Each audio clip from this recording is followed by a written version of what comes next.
नहमदुहु व नुसल्ली अला रसूलिहिल करीम अम्मा बाद फ़अऊज़ु बिल्लाहि मिनश शैतानिर रजीम बिस्मिल्लाहिर रहमानिर रहीम।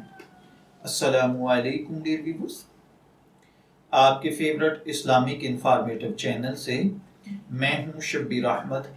हमारा आज का टॉपिक है कि कुर्बानी के लिए ख़रीदा गया जानवर अगर बाद में लंगड़ा हो जाए तो क्या इसकी कुर्बानी करना ज़रूरी है या नहीं। ये एक सवाल है जो कि ज़मीर अहमद साहिब ने पूछा है। वो कहते हैं कि मैंने कुर्बानी के लिए एक बकरा ख़रीदा है। इसकी पिछले पाँव पर से कार का एक टायर चढ़ने की वजह से उसका खुर छिल गया है, तकरीबन 1 इंच छिल गया है। वो कहते हैं कि मैंने डॉक्टर से इसका चेकअप करवाया तो डॉक्टर कहता है कि हड्डी ठीक है, बस तकलीफ की वजह से लंगड़ा कर चल रहा है। डॉक्टर कह रहा है कि कुर्बानी के टाइम तक ठीक हो जाएगा।